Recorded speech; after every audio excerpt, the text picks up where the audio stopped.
Good evening. Welcome to Westminster Libraries and tonight's presentation about the Brothers at Bullecourt. My name is Nikki Smith. I work for Westminster Libraries. Tonight, I'm very pleased to have Alex Sutherland, who's a Ministry of Defence archaeologist. I know he's going to say something about himself, so before he goes on to the main talk, so I won't tell you a lot about him. Just to say, you can ask questions through the Q&A. If you scroll your mouse down to the bottom, I think it's the only option for you. Don't worry if they don't appear immediately, it's slightly filtered, but we will have plenty of time for questions after the talk, which I think is going to be about 45 minutes. The talk is being recorded, so everybody who booked through Eventbrite will get sent a recording afterwards. So if it overruns, the questions and answers sometimes do. Don't worry about that. You can watch the bit you missed afterwards.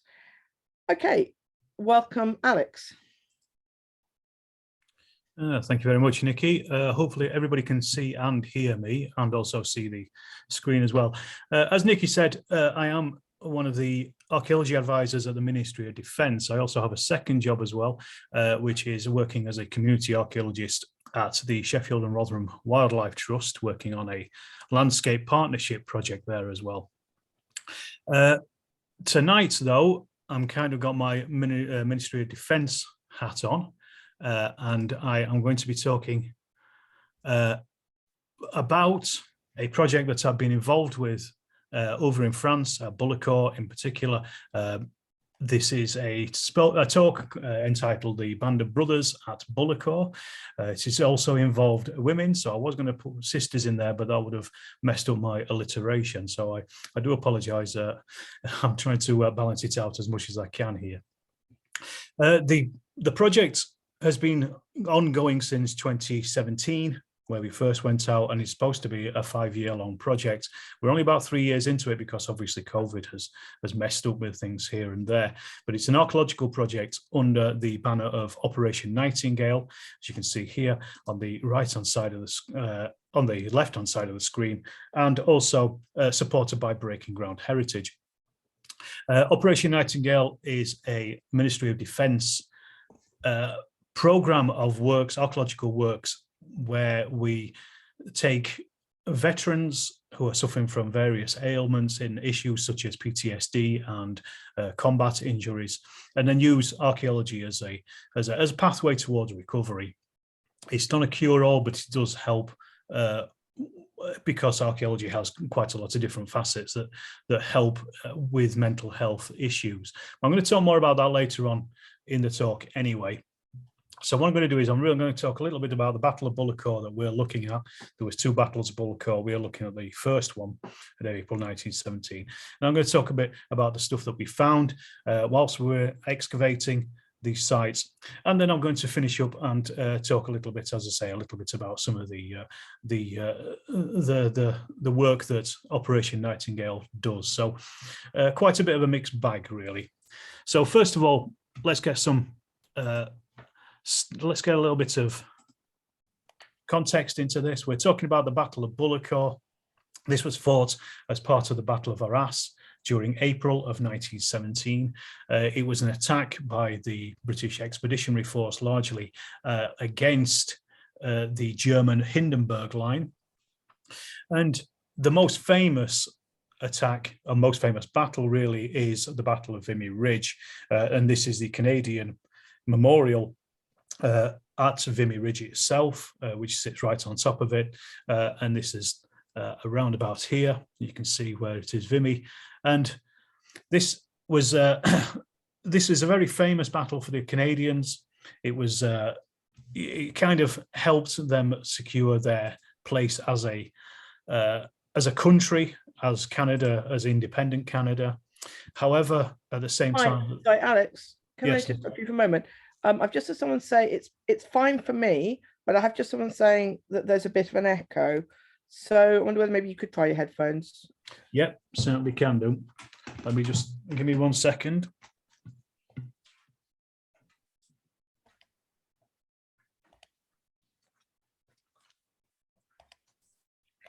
Let's see if that's any better. Okay. It sounds fine for me, but if anybody could let me know if it sounds okay to them, because I'm aware sometimes I'm not hearing exactly the same things as our listeners. So please, yeah, someone else has kindly said it's fine with her. So yeah, Okay, fine. grand. But thanks. Okay, we'll crack on.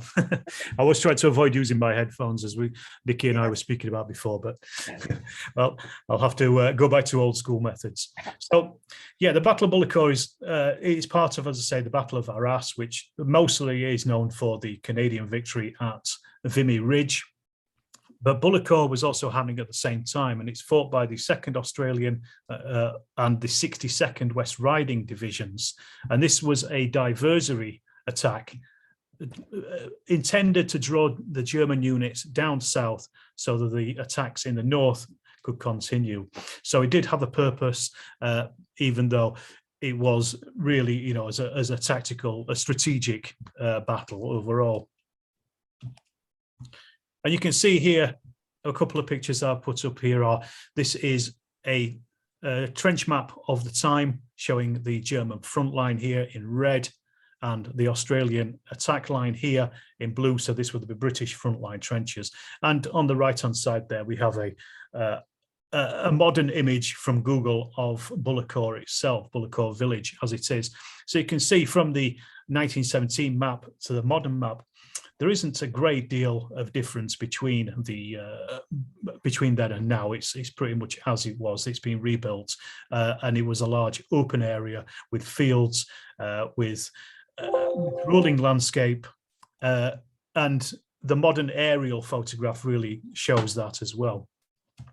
The Australian attack were supposedly to pinch out this salient of this Hindenburg Line here. The Hindenburg Line, I didn't mention in the last one, was in the last slide, sorry, this was a German defense line that they fell back to in early 1917 after the Battle of the Somme. And it was constructed behind the lines. It was a very heavily defended position across France and into Belgium as well. But in this particular area, the British Army, the BEF, came up against it in early 1917 and tried to break through it. Unfortunately, the generals of the First World War get quite a bad press. I'm not one of those people that are on that kind of argument. However, in this case, the general in charge, General Gough, was a bit of a he's a bit of a thruster. This is probably not his finest hour. The attack against Bullecourt was rushed as part of these attacks in Arras. There was very little preparation before the attack itself. It was also delayed to actually allow some tanks to arrive, which I'm going to be talking a little bit more about later on. They delayed the attack to allow these tanks to come in, which gave the Germans a little bit more time as well before the build-up of the attack. Also, the British 62nd West Riding Division had not received any orders, so they attacked earlier and they suffered about 160 casualties before returning to their trenches on the 10th of April. The Australian attack goes in on the 11th of April with a very short bombardment, mainly of gas from Livens projectors. And this is the kind of ground that they were fighting over. This is Bullecourt in 1917, so you can see the state of it. And if you look very carefully on this photograph here where my pointer is, you can see the German Hindenburg Line cutting just through the front here. Here on the left-hand side is a photo of some of the Australian rear areas with ammunition dumps and the like. And this photograph really gives you a good idea of the kind of landscape that they were facing as they were coming across. So pretty flat, open areas. There were 12 tanks assigned to this particular attack. They were there to support the Australian troops. Despite having the support of the tanks, the attack itself was a failure by the Australians. The Australian historian, Charles Bean, after the war, he blamed the tanks for the failure of the attack. However, this is not the full story, really, because these tanks were actually rushed into field service anyway. These were Mark II tanks. They were used really for training. They had thin armor. The crews had only just been getting used to them as well because they'd the tanks had only been introduced to battle in September of 1916, so literally about 6 months before the attack at Bullecourt.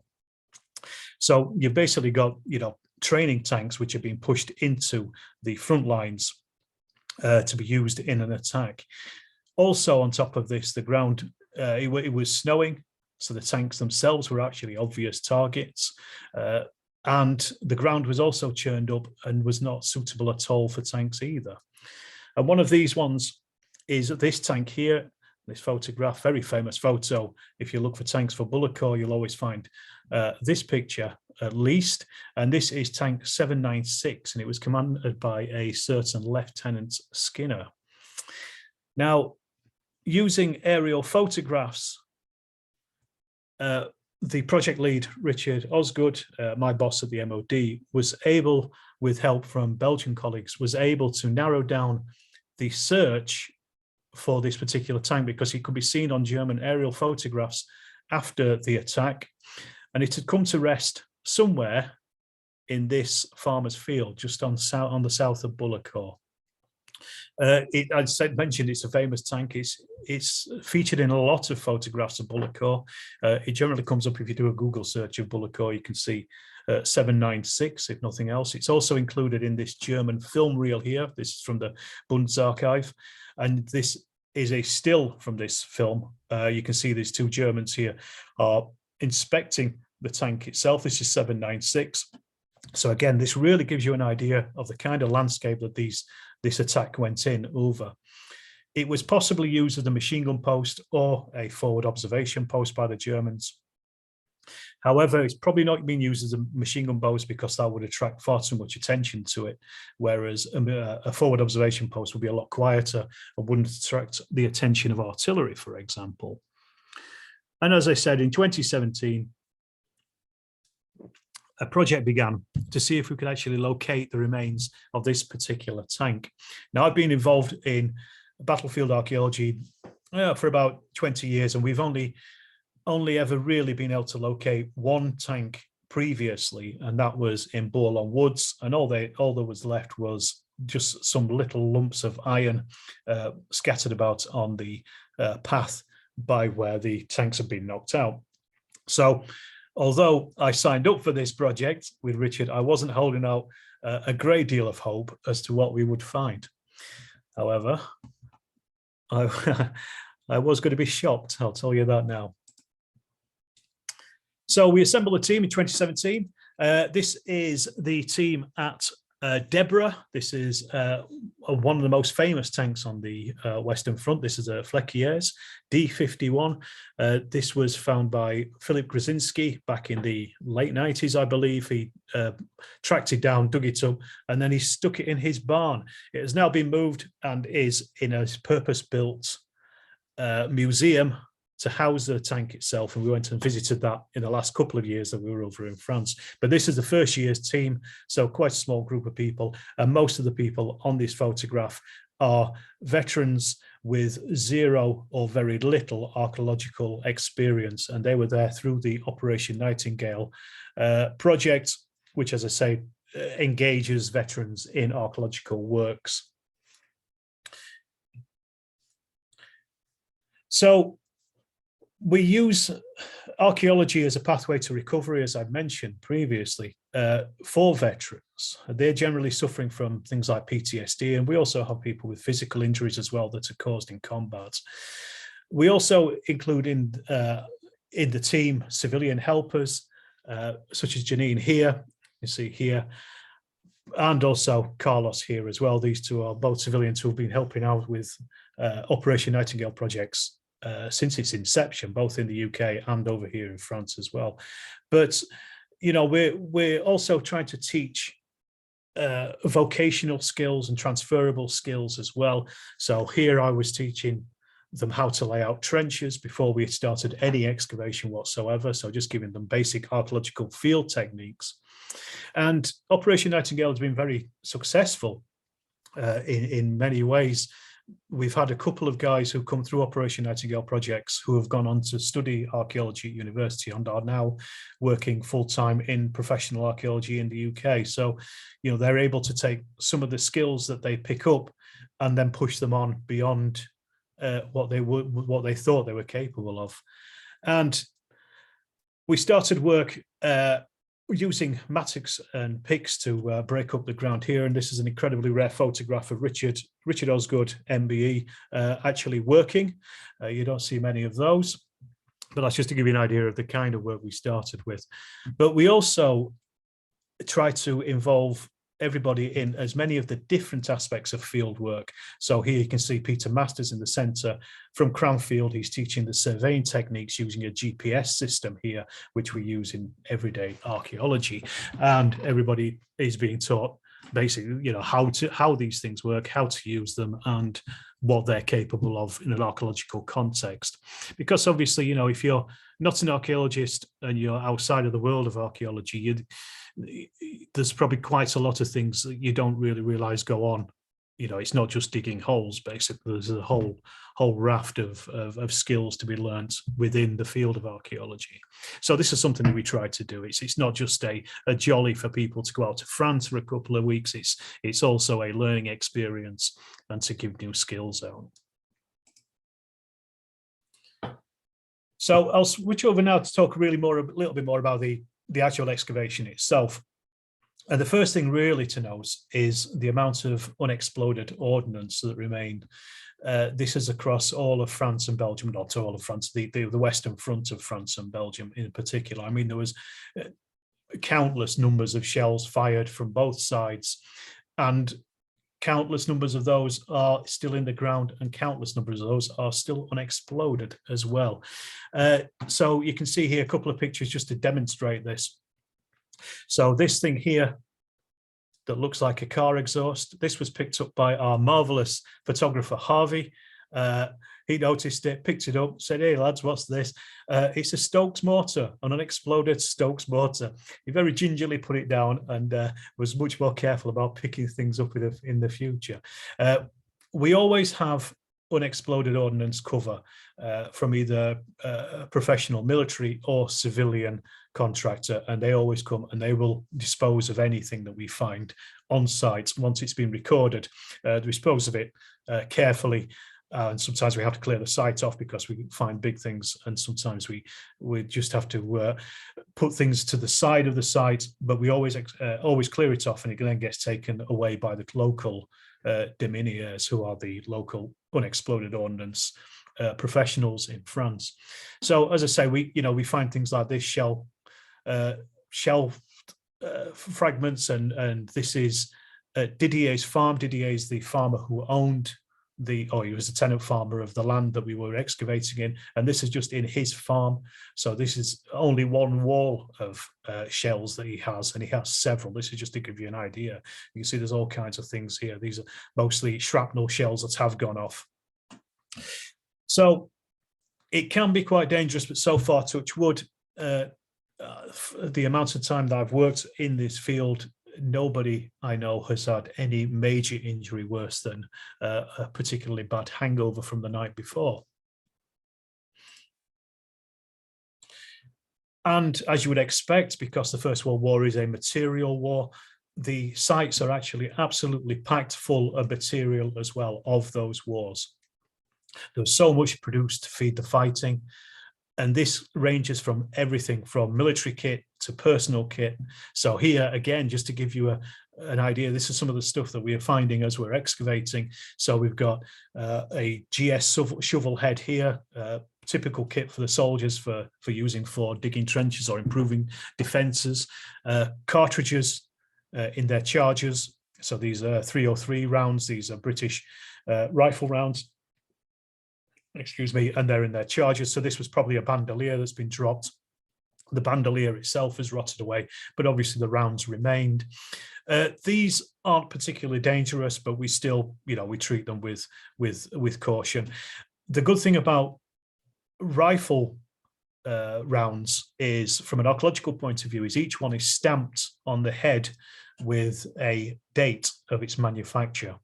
So it's almost, it's like it's a perfect dating tool for the archaeologists. So you can kind of see, you know, when this material was being produced and when it arrives in the ground almost, you know.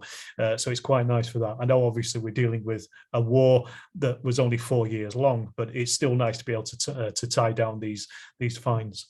And also here on the left hand side we have a toothbrush as well. This would have just been personal kit that somebody's probably dropped out of their bag or whatever. And again, the bristles unfortunately have disappeared on this, but you can still make out that it is a toothbrush. So as I say, you know, we've got military, we've got personal hygiene, and you can see that these men are looking after themselves in the trenches. And again, over to mention Harvey Mills, the photographer. Do check out his website. I think I've got a link to it later on in the at the end of the slide. But do check out his fantastic photos on his website. But he takes our site photos for us, and without a doubt, these are probably the best finds photos you will ever see in any archaeological reports. And this again is just to give you an idea of some of the kind of stuff that we're finding. So we've got the Idris cordial bottles up at the top here, these glass bottles. Buckles, these are British Army leather buckles from, I think it's 08 webbing for this, or it might be 1914 webbing. I forget which one is leather and which one is canvas. And then we've also got a morphine vial as well with morphine still in it. This would indicate a Royal Army Medical Corps officer, because they would be the ones carrying morphine. The soldiers themselves would have been carrying iodine as part of their first aid kits, but not morphine. So obviously this has been used to help anybody if they are injured in battle. And what we do as archaeologists, we don't just photograph everything. Everything is also recorded on paper as well. So archaeology by its very nature is destructive. So you can't put anything back. So everything that comes out of the ground has to be recorded, and it has to be plotted in its coordinates, its XY coordinates, so we know where things have come from. So you can start to make inferences afterwards about, you know, where particular material is being laid, and this goes into the report, the site report at the end of the excavation.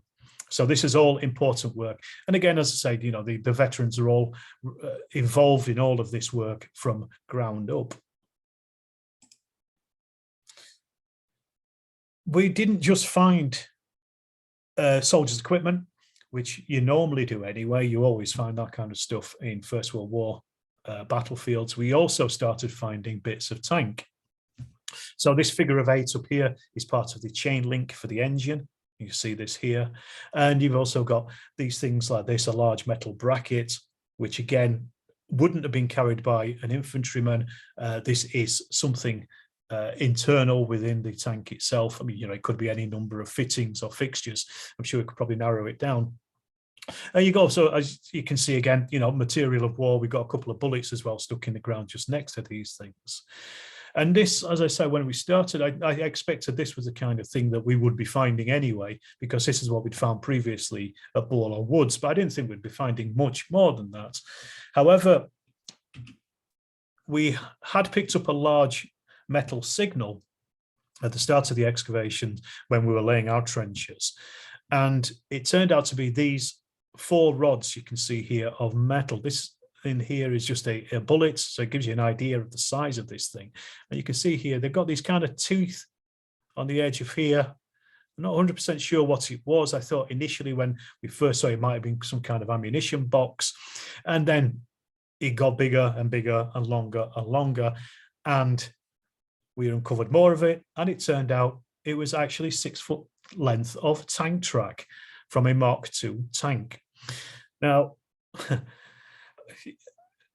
I'm going to go out on a limb here, and as the tank 796 was the only tank in the area, I'm going to say that this is most likely a tank track from 796.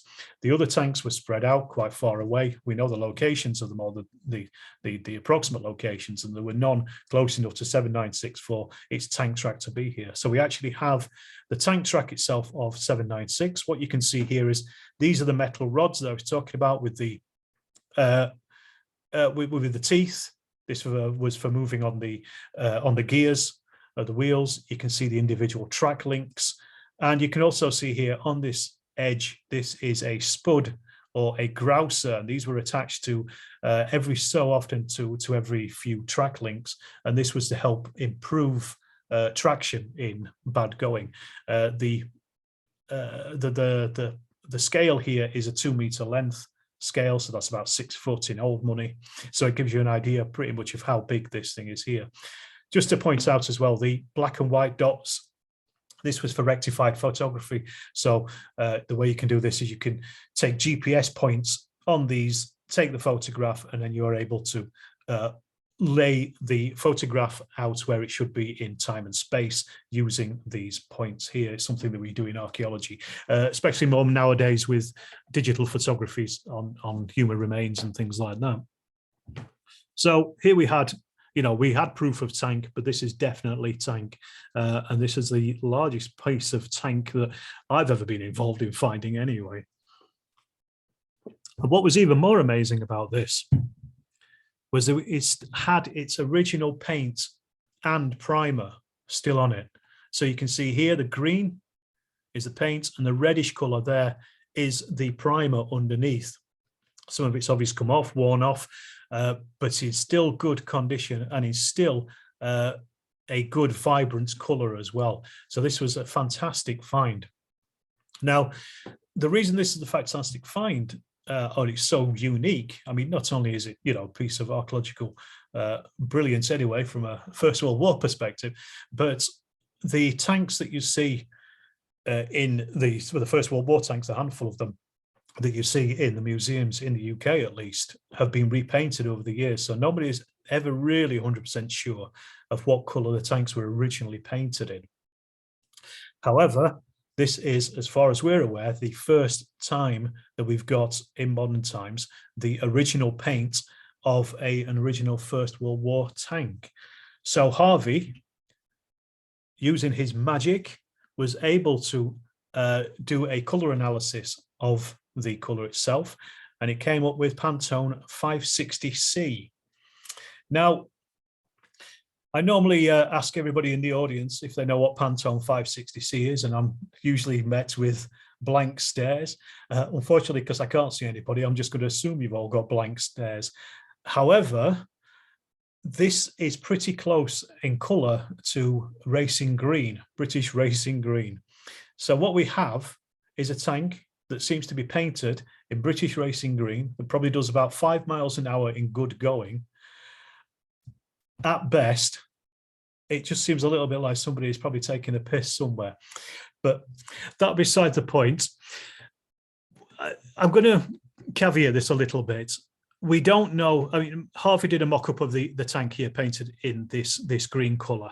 We don't know 100% if the whole of the tank was painted in green. What we do know is that the underside of this track at least was painted in this green. However, it's not a stretch of the imagination to think, but these things were built in agricultural factories, so they probably had a lot of this kind of green paint around.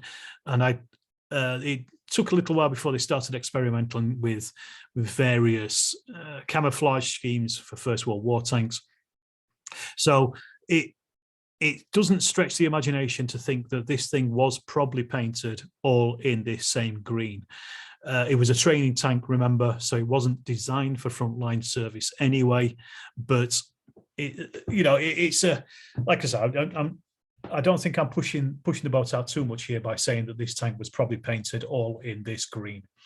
However, to go back to the Bullecourt attack, the thing I had mentioned is it was snowing at the time, so this is quite a dark colour, and this would have stood out like a sore thumb against the white snow that's falling on the fields as the attack goes in. So really, any German artilleryman that can't hit a target like that is probably really needs to rethink his trade, if we're honest.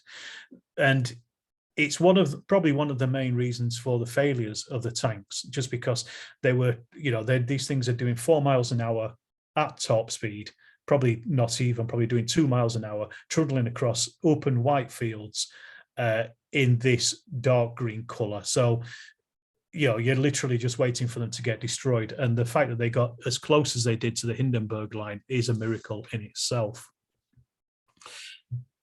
It wasn't just the big stuff, though, that we found. We also found tons more of the tankers. The more we excavated, the more we found. For example, this oil tap here, a tiny piece here. It's only the scale here is a 5 centimeter scale. So it's a tiny piece, but there are only 2 of these in existence. There's one on the Mark II tank that's at Bovington, and there's one out at Bullecourt, which we found. So again, for such a tiny, tiny little artifact from this battle, it's still important. It's 100 years old, but we're still finding incredibly important archaeological finds as part of this excavation. We also found the engineer's hammer, or the head of it at least, not the shaft, but you can kind of half imagine somebody hammering on the engine as the thing breaks down in the middle of the field. The desperation of this. We've also got a plate from the gun as well, which says Armstrong Wentworth on it. So this is part of the ID plate of the gun itself. And we've also got bits and pieces of cogwheels as well, various cogwheels from the engine, from various moving parts within the tank. And as I say, all of these things are recorded as part of the excavation, as part of the final report as well. Just to give you an idea, this is a sample of some of the finds, and all of these, they're tiny, but I had to do this just to fit them all onto the page. But you can see here, this is just such an array of bits and pieces of the tank. And we estimate we've probably got, I don't know, I think we're probably closing on about 10 or 15% of a tank at this point in weight. So I guess if we keep digging there for a little while longer, we'll probably have enough to put a tank together. And again, Harvey, our wonderful photographer, put together a still life, tank still life, you can see here, with some of these various bits and pieces. So we've got nuts, we've got what we call the dirty blancmange, a cog from the engine. This is an oil tank, other bits and pieces down here, bolts, nuts and things, and you can see here a shell. Now I'm going to talk a little bit more about this. This is a 6-pounder shell casing. This again is another incredible artifact, and the reason it's incredible is because these things are usually not found in the front lines. Artillery shells are fired from way behind the lines. So when you're working on front line trenches, which is the things that I've done the most of, you only really find the end of the shell that comes out, that goes into the trench. So the explosive part, this part is usually left behind at the gun position. So you very rarely find them, and most of these things would have been recycled anyway. However, this one was found as the main weapon on this tank was a 6-pounder shell, a 6-pounder gun, a naval gun. It was a male tank. You have a male and a female tank. The male tanks have 6-pounder guns. The female tanks have machine guns. This particular shell casing had been fired. And I also mentioned previously as well that you can get good dating evidence of shell casings and of bullet casings. And in this case, this one was actually dated, its production date was in April of 1917. So it was within 2 weeks of the actual attack starting. So what this demonstrates is the supply lines. This would have been produced in the UK. The supply lines and the connection between the front line and the home front as well. The fact that they're able to get these things out as quick as possible to these tanks for this attack. It was also, interestingly, from an archaeological point of view, or from our team's point of view, it was actually found by Paul, who is a Royal Artillery veteran. So it was fantastic for him to find, a shell casing from an artillery gun on a First World War site. Such a rare find, and also, to have a Royal Artilleryman, ex-Royal Artilleryman find it. But what this also demonstrates, I mean, it's only a single find, but what this demonstrates as well is, I was talking about Charles Bean earlier, saying that the tanks were blamed largely for the failure of the attack. This shows that the tanks were doing their job, in extremely difficult conditions. They were closing in on the German lines. They were firing at them. They were in the combat. They were in the thick of it. You know, the limitations of the mechanical aspects of the tanks were not a fault of the crew. They were brave men doing what they were supposed to be doing. And, you know, it's testament to them that we're finding things like this, and we're able to extrapolate that and turn that into that kind of story as well, on top, you know, of the find itself. So we were able to get help from Didier, the indomitable Didier. There you can see on the left-hand side, the farmer, tenant farmer, who was incredibly enthusiastic about us coming and excavating in his field, because he's got a real interest in the First World War. He can even remember the Second World War, when Germans were using his farm as billets. So they've got a real close connection in Bullecourt to both wars. And Didier came out, brought out a chain, and used his tractor to yank up the tank track. So you can see it here. This is it in profile there. So we're able to take that off, and that is now housed in the actual farmer.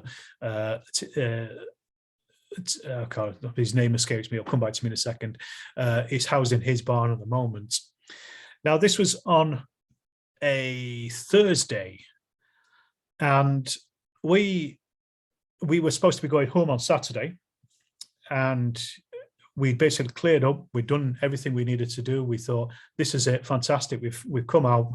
This is back in 2017. We found a tank track. We've found evidence of the tank. We've got loads of it. We know we're in the right place. We know what we know we're doing something right.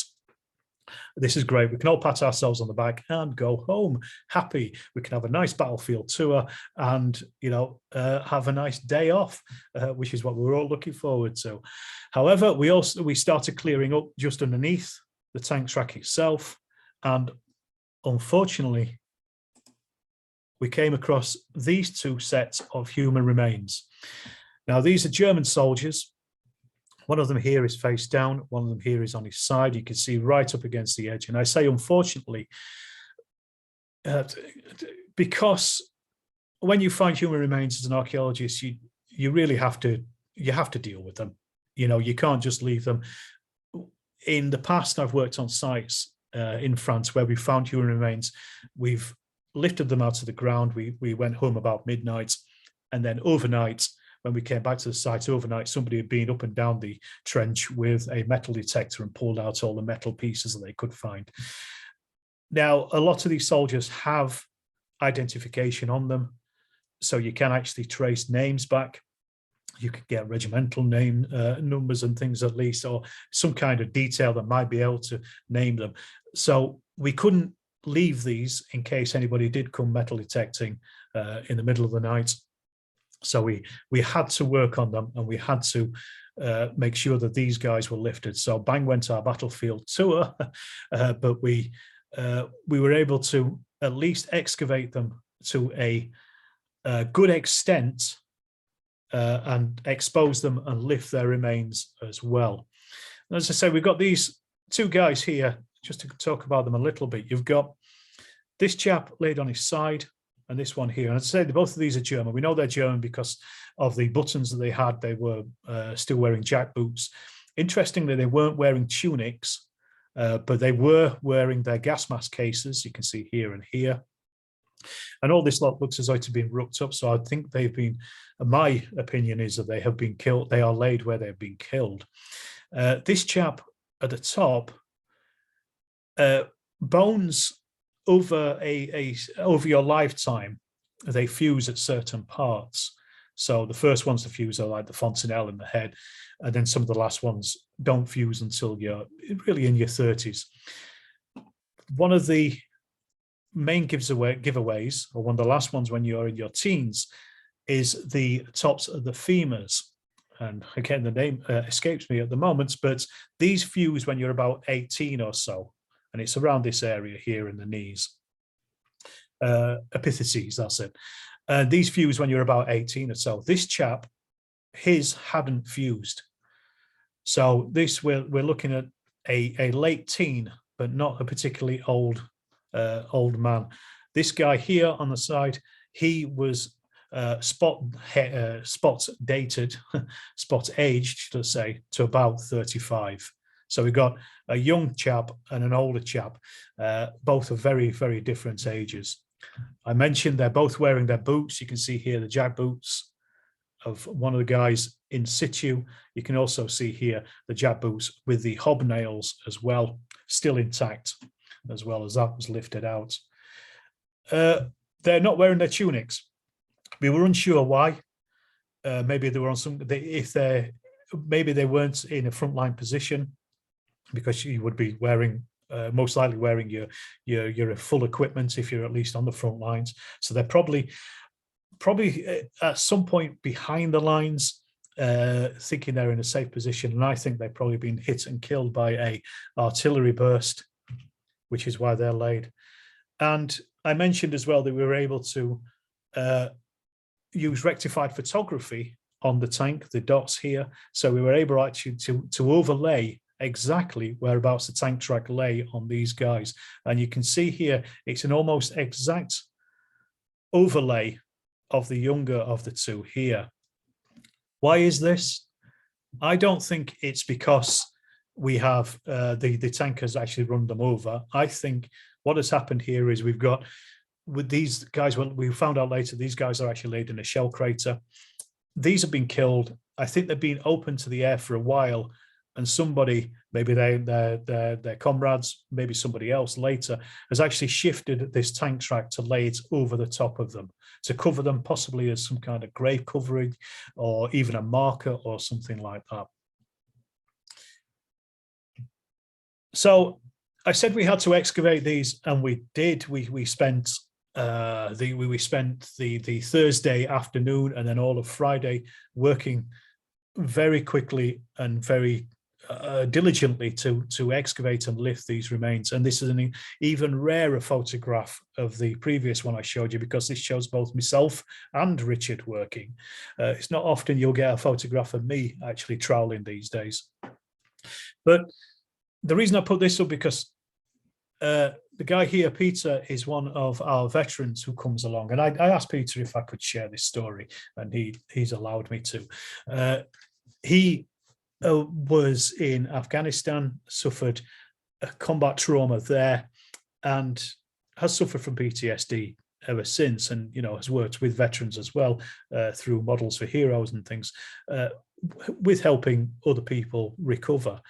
Now, when we found these remains, Peter thought that they might be part of the tank crew, and for him to be an ex-tanky, this was probably a little bit too much for him to deal with.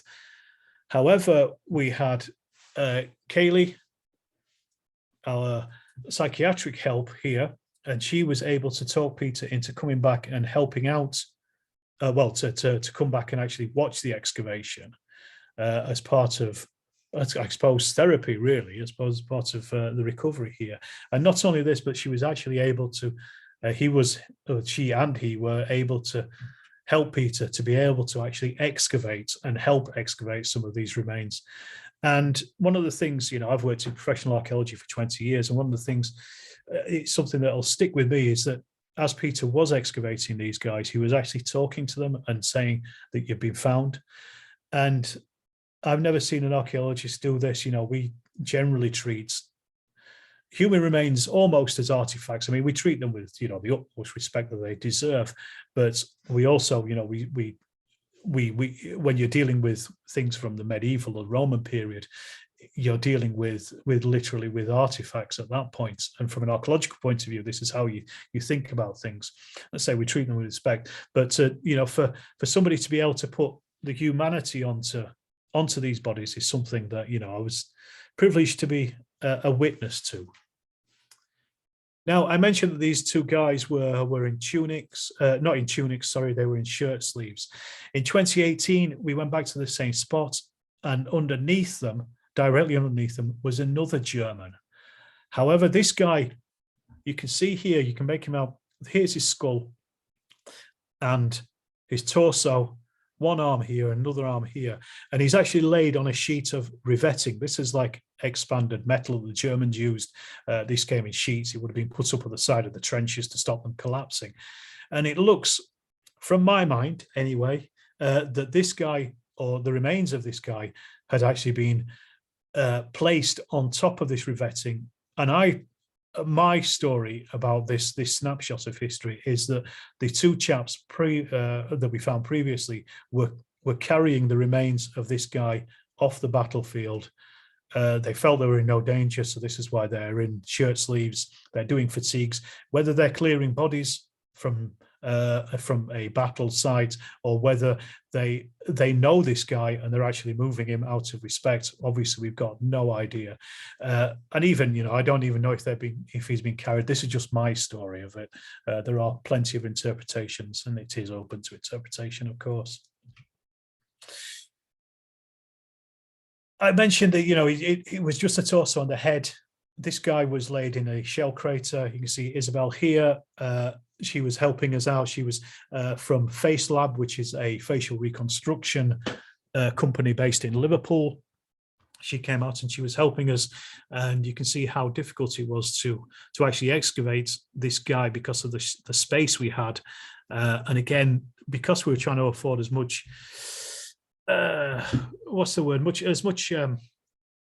respect to these bodies as possible. We're trying to get them out of the ground as quickly and as succinctly as possible as well. So, you know, we couldn't really open up this area until we'd cleared these remains out, because there's still the threat of, you know, metal detectors coming as well. But the reason I mention Isabel is because she'd actually brought her 3D laser scanning kit with her, you can see here, and she was able to actually take a laser scan on site of the skull of one of these guys, and then from this she was able to reconstruct the face of the man who we found. And this is obviously an artist impression, but from the technology of facial reconstruction, you know, they can get things pretty well, pretty close to 100% how they would look. Obviously, difficult to see, difficult to know what eye color the guy would have had, whether he had facial hair, what color his hair was, that kind of things, a few things. So there's a little bit of artistic interpretation here, but you're really, you know, we're looking into the past. And these are the official photos that Face Lab put together for us. So this is him in a Feldmutz German soft cap. They gave him a mustache of the period. And then Harvey also took that photograph and made it into a sepia photo as well of the guy. So it gives it a period feel as well. And sticking with faces, this is the team. And these are everybody who's been involved. This is in 2018. We went back in 2019. It's a multinational team.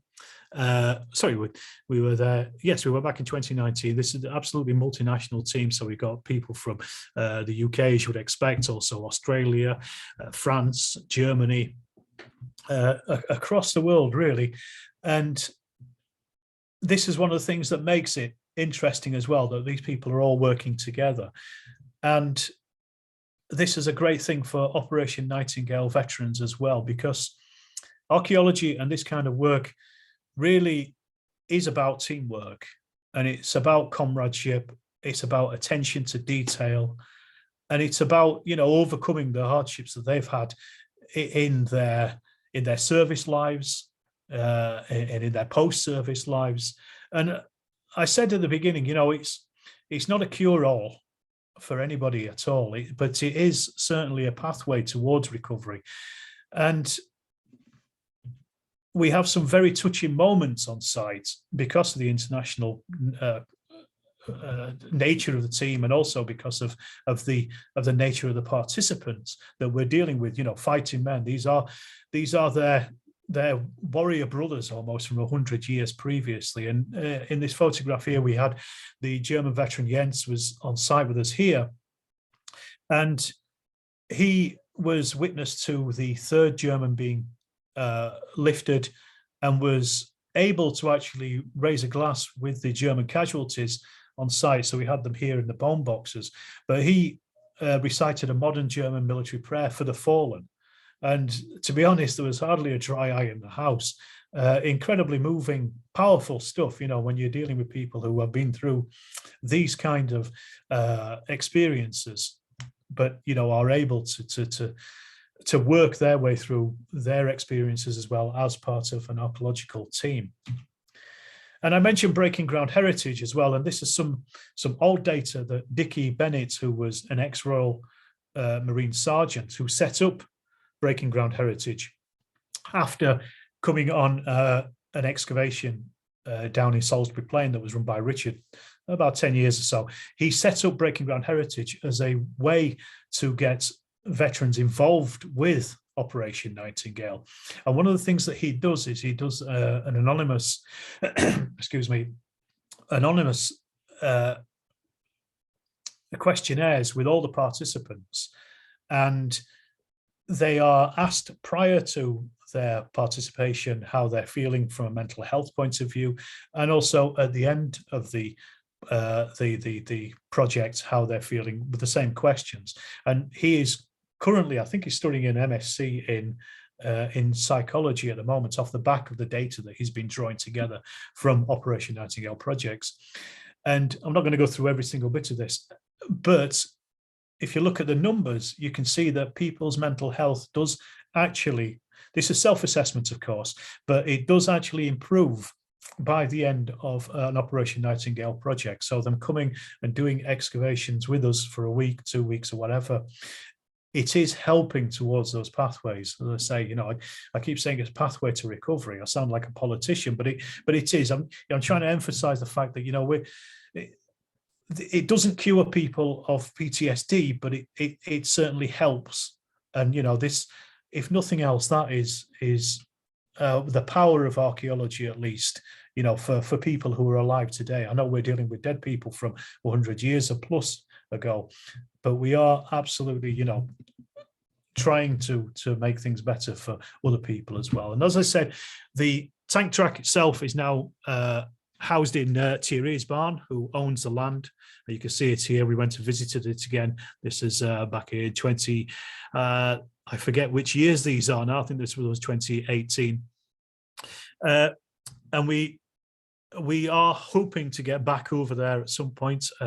Obviously, COVID at this has put the kibosh on a lot of travel for the last couple of years. So it's on hiatus, but it will be something that we are going to go back to.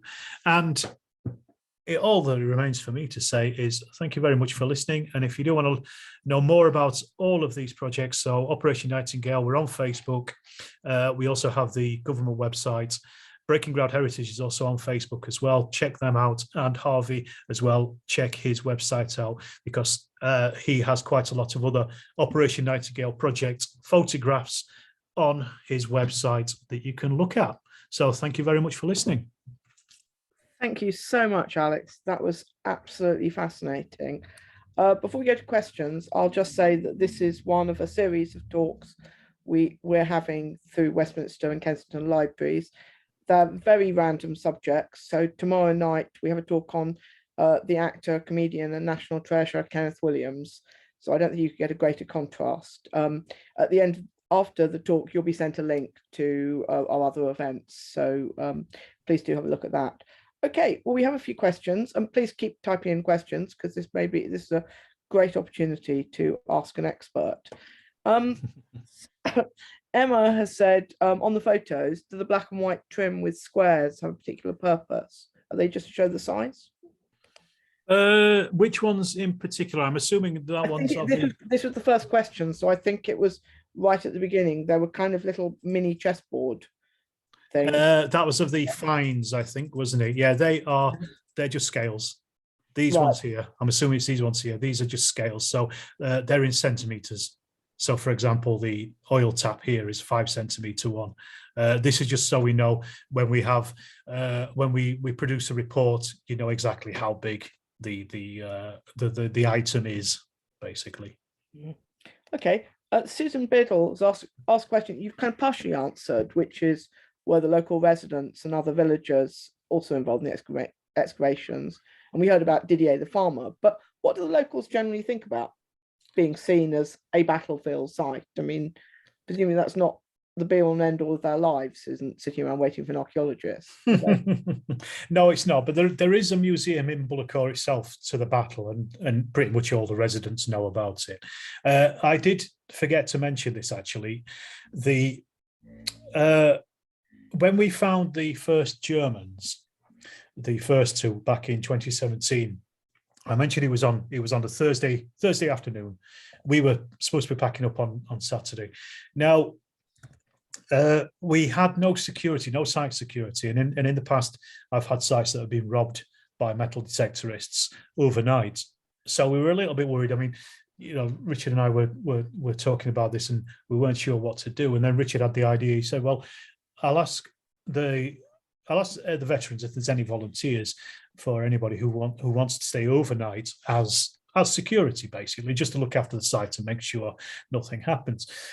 So he asked them, and every single one of them said they'd do it. Now, that in itself was great. But then what happened was that the villagers also got wind of this, and they opened up the burger van that's in the village. They brought that round to feed them all. Then they brought a load of tents and sleeping bags, so they got somewhere to sleep for the night. And then on the top of that, somebody ended up bringing a massive ton of booze as well for them. So they were really, really well looked after. And yeah, the mayor of Bullecourt, she's really enthusiastic about the work because, this is a tiny little village in the middle of France. It's not much happens there. So a bunch of foreigners turning up, getting mucky in a field looking for tanks, obviously, really makes it is a lot of interest for the village. So we get quite a lot of visitors from the village coming out. The last one we were out in 2019, they came and organised a massive barbecue for us as well on one of the last nights. And again, most of the villagers turned up for that. We had a party into the middle of the night. I was pulling my hair out because I'm the supervisor on site, and I needed people to finish off the next day. But they were all worse aware by the next morning. But you can't stop people partying. So yeah, the locals are incredibly enthusiastic and supportive of the project and of our work there. We have Gwyn Evans just says that I researched British tank and tank component production in the Great War. I'd be happy to help you identify tank parts. Please let me know how to get in touch. If you don't mind, if you send your email address, Gwyn, to however you book through Eventbrite, we can pass on Alex's email if that's okay with you. Yeah, sure. I think at this point, I think we've managed to get most of them. But yeah, I mean, any help is always useful. I can put you in touch with Richard at least, and then because he's the one that writes the report anyway, so he'd be the one to talk to about that kind of thing. But yeah, please do. Penny asked, and this is one that I thought you were going to. I thought I wasn't going to have to ask this because I thought he's bound to say later in the talk. What happened to Lieutenant Skinner and his crew? Do we know? To be perfectly honest, I don't know. I think they survived the battle. I don't think we know the names of his crew because there would have been 8 men in the crew in a tank. But I think Skinner survived. The tank broke down, was destroyed broke down in front of the German lines, either by artillery fire or whatever. Yeah, to my shame, I couldn't tell you. I'm not going to even pretend to know. Do we know Lieutenant Skinner's full name? Because presumably it's fairly easy to look up whether he. Again, I'm only going off as much as I know. I think Richard does know. He'd be the man to ask more so than I would for the background info. I should have come prepared, shouldn't I? No, I thought there was going to be some sort of, you're going to kind of reveal that he was your grandfather or something. But, no. My grandfather he joined the army in October of 1918. He played football in a field for 2 weeks, and that was his war service. Lucky miss. Elizabeth says, fascinating talk, thanks. I'm researching a family member who fought at Bullecourt, served with HAC. Can you recommend any good source of information about the battle? I also have a brass paper knife with Serre Bullecourt on it, SERRE. Would you know what that meant? Yeah. Just for those that don't know, HAC is the Honourable Artillery Company. As for sources about the battle, there's a Battleground Europe book called just about Bullecourt, which actually has some nice guided walks around it and goes into some good detail on the actions in Bullecourt. That's probably one of the better ones. There's another one called Bloody Bucket. I've never read it, so I don't know how good or what it is, but at least it'd be a good introduction to it. As for Serre, yes, I do know what Serre means because I've excavated it. It's a place on the Somme, and it's a small village. It was attacked by the Yorks and Lanks division during the first day of the Battle of the Somme, 1st of July 1916. My local Sheffield City Battalion attacked there, and they lost about 70% in casualties on the attack. We excavated it back in 2003, I think it was, and found we were looking for Wilfred Owen's dugout that had been he'd apparently stayed one night in Serre. So Serre is a battle that took place in 1916. So I'm assuming the paper knife is possibly from a veteran who fought at both Serre and at Bullecourt, I would have thought. Given that the West Riding Division fought at Bullecourt in the first battle, and also they were around, probably around Serre anyway, or at least being a Yorkshireman is probably in one of those divisions, I guess. Just a guess. Someone's asked about why the German soldiers' bodies weren't taken from the battlefield, and I think you did quite a lot of speculation on that. But you sort of seem surprised that you found bodies on a battlefield. Is it not common to find? Is it common? Is it not common? Well, it's always unexpected. But with the First World War, you generally find human remains, and when I say human remains, you're not always going to find full skeletons. You might just find a hand. We've done that in the past. You might find, even at Bullecourt, we found a boot with a foot in it. So you do find bits and pieces of people. You might even just find bone fragments. So finding human remains in itself is not surprising. The fact that we thought that the tank track was on the original ground surface and that there was something underneath it was probably more surprising than finding the remains. There was absolutely no indication that they were there until we lifted the tank track, and then all of a sudden there they were. And Philip, I'm looking at her question here. She said, why were the German bodies not taken on the battlefield at the time? Well, if the battlefield if it's an active battlefield, if it's being shelled, you're not going to want to go in and get bodies out. If it's unknown that those men were killed, they might have just been left. Lots and lots of bodies were abandoned in the First World War because the casualties were so high. So, for example, the Menin Gate has, off the top of my head, something like 55,000 names of missing British servicemen whose bodies were never recovered. The Tyne-Cot Memorial has 30,000, and the TFL Memorial has 72,000 names of men whose bodies were never recovered. Should I say, weren't identified. Their bodies may have been recovered, but you always, I've worked in battlefield archaeology for 20 years, and we've excavated a hell of a lot of bodies that have just been left in farmers' fields for 100 years because nobody went back to collect them. The battlefields after the war were scoured for remains, particularly by the Commonwealth War Graves Commission and the grave recovery units at the time. But because these were British-led ones, they left a lot of the German remains behind. And archaeologically, we actually see this with the amount of Germans that are left behind on the battlefields are a higher proportion, or at least anecdotally, from my point of view, are a higher proportion of the British.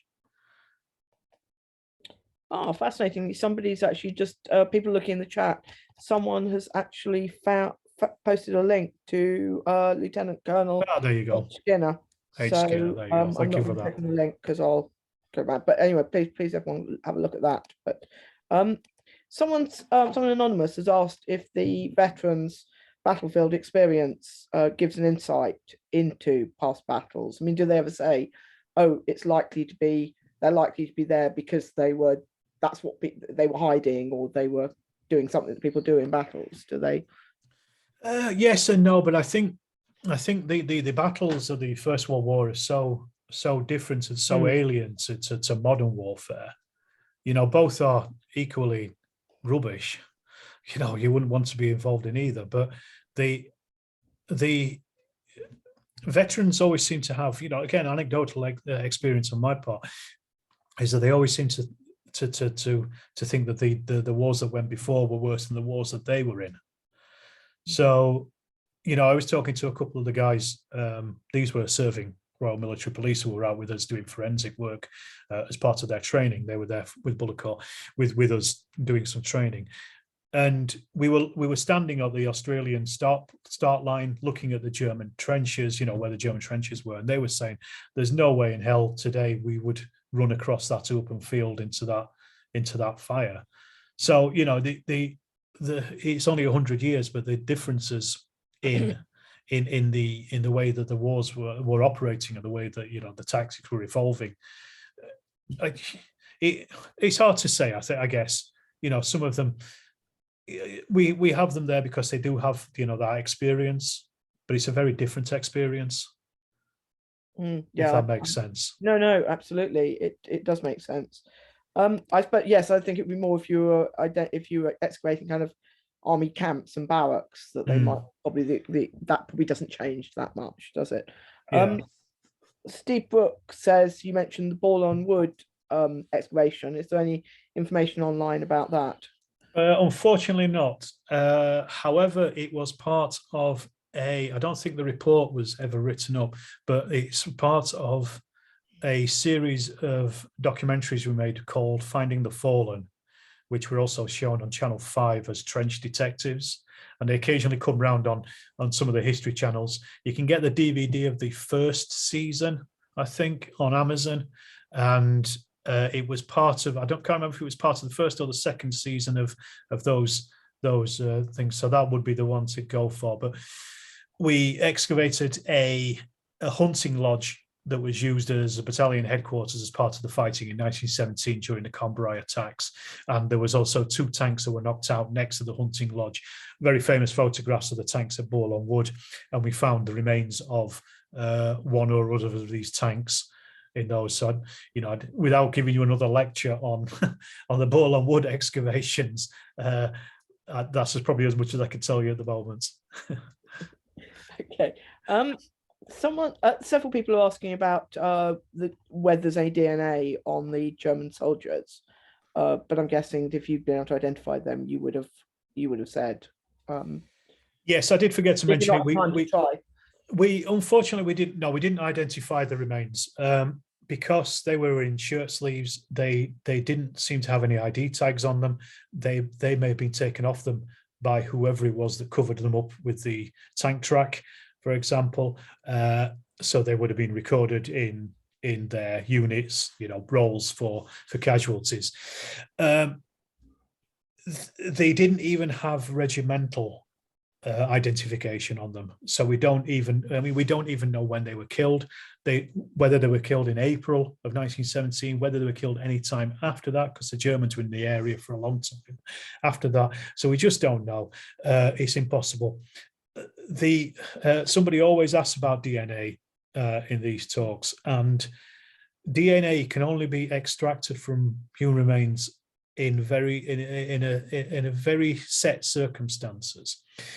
The main one on the Western Front is the Fromelles excavations that was done by Oxford Archaeology a few years ago, and that was a pit of, I think it's about 250 Australian bodies that have been identified. They knew the location of them, or they knew the location of the pits. They didn't know if there was going to be any remains in there. Turns out there were remains in there, but they went to and excavated that site in the full knowledge that they were going to be recovering DNA. So the entire site was covered over. They had a processing site on site, and everybody was covered in DNA suits. They also knew the identity of the soldiers that were involved in that battle and in that particular unit. So they also knew that they would be able to contact relatives in Australia, for example, and trace them down, so they could get modern day DNA samples to find to match the families to names of the soldiers. If, let's say, we took DNA, we were able to extract, if we were prepared for DNA extraction at Bullecourt, which we certainly weren't because we didn't have DNA suits or all the things you need. If we were prepared for it and we did take DNA, we'd have to test every single person in Germany before we'd be able to find a match, because we just had no idea who these guys were. In the past, I've worked on sites where we've recovered bodies and we've been able to name them, but we've been able to name them through various artifacts that we find with them. So one guy was found with his dog tags still around his neck. He scratched his name into them, in fact, so we were able to get his name. Another chap had got his bank book on him, so we were able to narrow him down. Somebody else had got a postcard. So there's other ways than DNA to identify remains. DNA, as I say, you have to be prepared prior to the excavation to be able to extract it, to get any meaningful results out of it. Plus, on top of that, you also have to have the consent of the families that you are testing the DNA. So again, at Fromelles, of about I think it was about 250 men. There was quite a lot of families that didn't want to give their DNA, and they didn't consent to it, so they were unable to match them specifically for whatever reason. They just weren't interested, or they didn't want to. They thought it was some kind of conspiracy theory or whatever. They just didn't want to give their DNA up to this project. So those men, remain unidentified. So this is the problem with DNA. It's great for doing things if you have a direct line to the people that you're taking DNA from, if that makes sense. Yes, I absolutely understand. It's you do need to have someone to match it to. Like you don't be testing. Yeah, I mean, it's great to just have someone's DNA, but it means nothing. It's just the same as their bones, really, unless you have something to match it to. Yeah, you just can't do anything with it. Johnny Doyle asked, was there just the one 6-pounder shell case found? Because that sounds that might be a bit indestructible, a shell case. So. Yes, I mean, that's the only one we've found. That's not to say that there aren't others, because we're still not finished in that field, to be perfectly honest. There are plans to go back and look further beyond the excavation trenches that we already did. So I fully expect to find more 6-pounder shells. We did find an exploded 6-pounder shell next to the German soldiers, which had burst open. Whether that was the one that had killed the Germans, it's hard to say, but it was in contact with them. It was in the shell crater that they were with. So there was at least 2 parts of a 6-pounder shell. So we got the shell case and the nose of one as well. A couple of people, Rob Kirk and Peter, are asking about what follow-up digs have you got in the pipeline when you're allowed to go and do digs. And Peter says, what would be your dream story to follow up on after this? Well, currently, in the moment, the other excavations are going to be centered on Bullecourt when we can get back there. That's the plan, at least. I can't really say too much because it's still in the planning stages anyway. Whether we go this year or in the future, I don't know. And as for following up, yes, there are certain sites that Richard wants to get to hit. He's identified several of the tanks on aerial photos and identified where their remains are in the modern landscape. So, with the amount of stuff that we found from 796, I think it's 799 is the other tank that Richard is particularly interested in. There's also a great photograph of one of the tanks next to a German trench. So it would be really good to get out there, find that tank or bits of the tank and that trench itself. Because one of the things is, at Bullecourt, one of the main research questions was to actually find the Hindenburg Line and see if we could identify it and see how it looked, what its form was, if we could get dating evidence out of it, if there was any trench furniture left in it. And we've still not been able to find it. It's one of the most formidable defences on the Western Front. And we know it's in that field somewhere, but we've just not been able to locate it. So to actually be able to get into the Hindenburg Line and excavate that would, I think, after 3 years of searching for it, would be that would be my dream story, nothing else, just from an archaeological point of view. Yes, Gerald Moore's asking about tank 797. Is that this one? That might be the one that I'm That's thinking near of. the railway. Yes. That's near the railway embankment, apparently. Yeah. Lots of people are saying how great the talk is, so that's very nice, but I won't read all those out. Just say someone's asking a fairly obvious question, which I hadn't thought of. Gloria just says, where exactly is Bullecourt in relation to somewhere we might have heard of in France? It's close to Arras. It's just south of Arras, basically. Right. That is the biggest place. That is where we would go if we're on a night out or something. So yeah, that's the location of it. And did it ever? It wasn't. It was just somewhere that had battles. It wasn't occupied at all or anything. Well, it was occupied by the Germans, but yes, I mean, it was fought over for that reason. They're trying to break through the Hindenburg Line at Bullecourt. Sorry, I'm trying to remember my mental map of France and not succeeding. Let me see. I put up an overall picture of the battlefield at Bullecourt, so I can wind back to that. Oh yes, Gloria says thanks. I finally did find a map showing Arras. Yeah, there you are. Research, so yeah. So you see Arras there. Bullecourt is a bit further south. Yeah. So just a bit down from Vimy. So that's good. Okay, I think that rounds up the questions. The rest, I'm afraid, is all just lovely compliments, which we will pass on to Alex. So thank you very much. Thank you all for attending. I know that it's there's lots more to do nowadays. Now the pubs are open. So thank you so much for attending, and thank you, Alex, for an absolutely fascinating talk. And we'll hope to have you back sometime. Just to those people, a few people have said they came in late, so apologies for that. But you will either later this evening or tomorrow morning be sent out a link so that to the recording so you can catch up on it. Okay, so thank you, Alex. Brilliant. Thank you, Nikki. Thank you very much. Thank you, everyone.